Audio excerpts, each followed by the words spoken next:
नमस्कार मित्रों, मैं डॉक्टर दिलीप घवालकर, नवभारत समाचार यूट्यूब चैनल गुलबर्गा।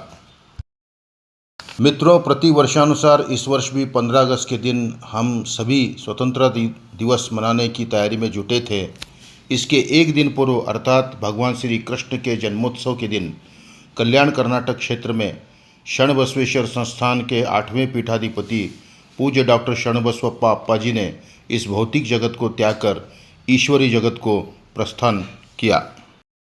अन्नदासों के पवित्र कार्य से ख्याति प्राप्त इस संस्थान के साथ ज्ञानदासों को जोड़कर जो महत्वपूर्ण शैक्षणिक क्रांति इन्होंने की थी, ऐसे शिक्षण प्रेमी तत्वज्ञानी महादासोही पूज्य डॉक्टर शरणबसवप्पा अप्पाजी आज हमारे बीच भौतिक रूप से उपस्थित नहीं हैं। आपका जन्म 14 नवंबर सन 1935 को इसी कल्याण कर्नाटक में स्थित गुलबर्गा के महादासोह महामने में हुआ। आपके पिता पूज्य दोडप्पा अप्पाजी जो इस संस्थान के 7वें पीठाधिपति थे और माताजी पूज्य गोदूताई इनकी आप संतान हैं। प्रारंभिक शिक्षा यहीं पूर्ण कर आपने धारवाड़ के कर्नाटक विश्वविद्यालय से दर्शन शास्त्र में एमए की उपाधि प्राप्त की। शिक्षा के क्षेत्र में अत्यधिक रुचि रहने के कारण अपने पिता पूज्य दोडप्पा अप्पाजी द्वारा स्थापित श्री शरणबसवेश्वर विद्यावर्धक संघ की प्रगति में आपने दिन रात परिश्रम किया। यह आपकी ही दूरदृष्टि का परिणाम है कि आज इस क्षेत्र में आपके द्वारा प्रारंभ किया गया श्री शरणबसवेश्वर विद्यावर्धक विश्वविद्यालय देश के कोने कोने तक अपने ज्ञान का प्रकाश फैला रहा है।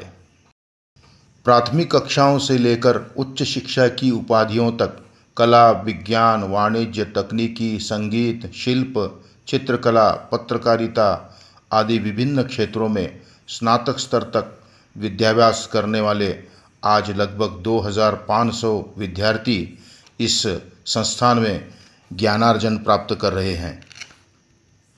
इस संस्थान में विद्याभ्यास पूर्ण करने वाले विद्यार्थी देश में ही नहीं विदेशों में भी अपनी सेवाएं दे रहे हैं। स्वतंत्रता प्राप्ति के पूर्व इस क्षेत्र की जनता को केवल उर्दू के माध्यम से विद्याभ्यास प्राप्त करना पड़ता था तथा 12वीं तथा आगे की पढ़ाई के लिए 300-400 मील दूर के शहरों को जाना पड़ता था। इस वास्तविकता को समझते हुए अप्पाजी ने इस संस्थान के अंतर्गत वे सभी पाठ्यक्रमों को प्रारंभ किया जिसकी आवश्यकता इस क्षेत्र की जनता को थी। फलस्वरूप उन्हीं के प्रयासों से इस क्षेत्र में शैक्षणिक क्रांति और परिवर्तन करने का श्रेय पूज्य डॉक्टर शरणबसप्पा अप्पाजी को प्राप्त होता है। अप्पाजी अपने स्पष्टवादी और अक्खड़ स्वभाव के कारण कुछ लोगों के लिए अखरते थे, लेकिन उन्होंने इसकी कभी भी परवाह नहीं की। शिक्षा, धर्म, आध्यात्म के अलावा व्यापार व्यवसाय के क्षेत्र में भी उन्होंने अपनी दूरदृष्टि, अनुभव और विद्वता के कारण इस समाज में अपनी अमिट पहचान बनाने में वे सफल रहे। विभिन्न क्षेत्रों में वे सदैव कुछ नया और कुछ लोगों से अन्य हटकर बनाने या करने के लिए सदैव वे तत्पर रहते थे। ऊंचा कद, गोरा रंग, नाक नक्शे से सुंदर आकर्षक देह वाले अप्पाजी अपनी शुभ्र वेशभूषा के कारण हजारों लोगों के बीच वे पहचाने जाते थे। अपने जीवन के अंतिम क्षणों तक उन्होंने इस छवि को लोगों और भक्तों के बीच बनाए रखने का प्रयास किया। अपने संस्थान के अलावा उन्होंने गुलबर्गा में गुलबर्गा विश्वविद्यालय प्रारंभ होने से पूर्व ही धारवाड़ विश्वविद्यालय में दर्शन शास्त्र विषय को एमए स्तर पर प्रारंभ करने का सफल कार्य किया था। अप्पाजी धारवाड़ विश्वविद्यालय के सिंडिकेट समिति के सदस्य भी थे। कालांतर में दासोह सूत्र लिखकर उन्होंने अपनी विद्वता का परिचय भी दिया। इनकी इसी विद्वता को देखते हुए उन्हें गौरव डॉक्टरेट की उपाधि भी प्राप्त हुई। अन्य धर्म का सम्मान करना तथा अपने धर्म की उन्नति के लिए निरंतर प्रामाणिक प्रयास करना यह उनकी नीति थी। इसी का यह परिणाम है कि जो काम इस देश के बड़े बड़े नेता, उद्योगपति तथा बुद्धिजीवी नहीं कर पाए, वह कार्य अप्पाजी ने कर दिखाया। वह था दिल्ली के संसद भवन के प्रांगण में जगत ज्योति भक्ति भंडारी समाज सुधारक महात्मा बसवेश्वर की मूर्ति की स्थापना करना। तत्कालीन महामहिम राष्ट्रपति स्वर्गीय श्री एपीजे अब्दुल कलाम साहब, प्रधानमंत्री स्वर्गीय अटल बिहारी वाजपेयी, लौह पुरुष तथा गृह मंत्री श्री लालकृष्ण आडवाणी, श्रीमती सुषमा स्वराज जैसी महान हस्तियां उनके इस कार्य के साक्षी बने। सामाजिक समरसता बनाए रखने का श्रेय भी डॉक्टर शरणबसप्पा अप्पाजी को जाता है। निज़ाम के शासनकाल में जो असंतुष्ट तथा असुरक्षित वातावरण था, ऐसे समय में दोड्डप्पा अप्पाजी की सेवा की चर्चा सुन उस समय के हैदराबाद संस्थान के निज़ाम मीर उस्मान अली स्वयं इस दासो महामने को अपने पूरे लश्कर के साथ भेंट देने आए थे। अतः गंगा जमुनी तहजीब को इस क्षेत्र में बनाए रखने के लिए कालांतर में डॉक्टर शरणबसप्पा अप्पाजी ने भी कोई कसर नहीं छोड़ी। इस क्षेत्र के श्रेष्ठ सूफी संत गेसुदराज ख्वाजा बंदा नवाज की दरगाह और श्री शरणबसवेश्वर मंदिर के बीच मधुर संबंध बनाए रखना, इसका उन्होंने अंतिम क्षणों तक प्रयास किया। पूज्य डॉक्टर शरणबसप्पा अप्पाजी के सानिध्य में सेवा करने का मुझे भी अवसर प्राप्त हुआ था। उनकी संस्था में कार्य करने के दौरान मैंने उन्हें बहुत करीब से देखा और समझा है। अतः मैं बिना किसी पूर्वाग्रह से के यह कहना चाहूँगा कि इनके जैसी हस्ती इस क्षेत्र में न पहले थी और ना ही आगे आएगी, अर्थात न भूतो न भविष्यति। इसके अलावा साहित्यिक सेवा तथा दासोह संस्थान द्वारा संपन्न होने वाली गतिविधियों के लिए उन्होंने दासोह ज्ञान रत्न नाम की एक पत्रिका प्रारंभ की, जो आज भी निरंतर प्रकाशित होती है। विगत लगभग 1-2 महीनों से अप्पाजी वयोसहज शारीरिक समस्याओं से जूझ रहे थे। इस दौरान उनके स्वास्थ्य का हालचाल जानने वाले भक्तों, अभिमानियों और सामान्य लोगों की अस्पताल में भीड़ लगी रहती थी। आखिरकार हर मनुष्य के जीवन में वह एक दिन आता ही है, तब सब कुछ छोड़कर इस संसार से जाना पड़ता है। यही प्रकृति का नियम है, यही परम सत्य है।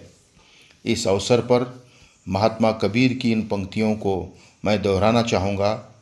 वे कहते हैं, कबीरा जब हम पैदा हुए जग हंसे हम रोए, कबीरा जब हम पैदा हुए जग हंसे हम रोए, ऐसी करनी किए चलो हम हंसे जग रोए।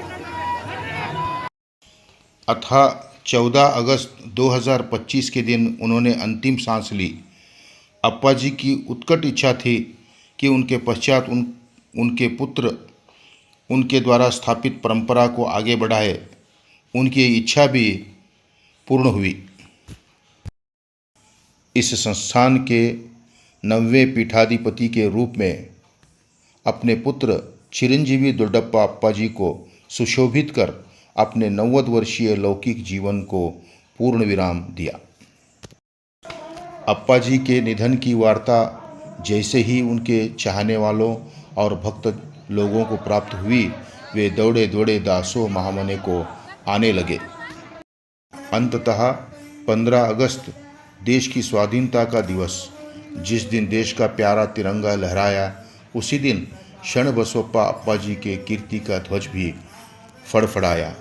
यह एक विसंगति, दुख का एक सुख और एक दुख दोनों का प्रसंग हमें 15 अगस्त के दिन देखने को मिलता है। भक्तजनों के अंतिम दर्शन के लिए उनके पार्थिव शरीर को मंदिर के प्रांगण में स्थित अनुभव मंडप में रखा गया था। पुलिस विभाग द्वारा प्राप्त जानकारी के अनुसार 3 लाख से भी अधिक भक्तजनों ने अप्पाजी के अंतिम दर्शन प्राप्त किए। स्वयं प्रधानमंत्री श्री नरेंद्र मोदी ने अप्पाजी के नाम शोक संदेश भेजा है। यह अपने आप में एक महत्वपूर्ण बात है। कर्नाटक के उप मुख्यमंत्री श्री डी.के. शिवकुमार इस अवसर पर उपस्थित रहे और अप्पाजी के गौरवार्थ पुलिस दल ने उन्हें सलामी दी। भाजपा के प्रदेश अध्यक्ष श्री बी.एस. विजयेंद्र,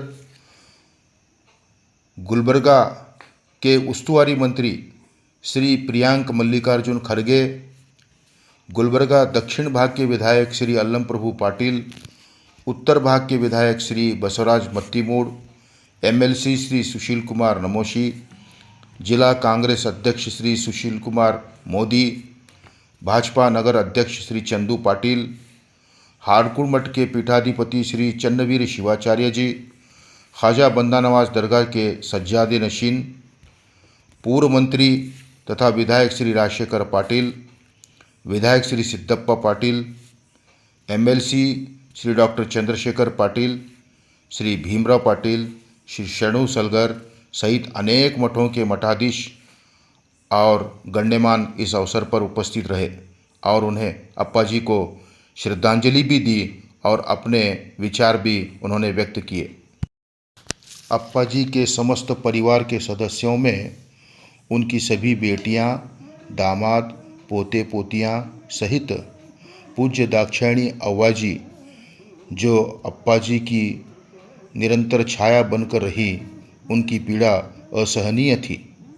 साथ ही श्री लिंगराजप्पा अप्पाजी, श्री बसवराज देशमुख, श्री अल्लम प्रभु देशमुख, संस्थान के सभी कर्मचारी तथा अपार भक्त समूह की उपस्थिति में पूज्य अप्पाजी को शरण बसवेश्वर मंदिर के सम्मुख पूज्य आदि दोडप्पा अप्पाजी की महासमाधि के पास ही उन्हें समाधिस्थ किया गया।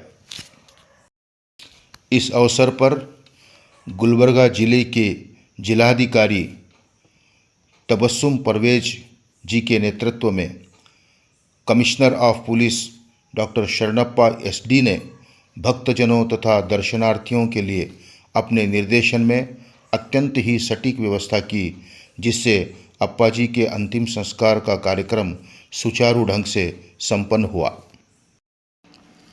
मित्रों, पूज्य डॉक्टर शरणबसवप्पा अप्पाजी के बारे में एक संक्षिप्त जानकारी मैंने आपके सम्मुख रखने का प्रयास किया है।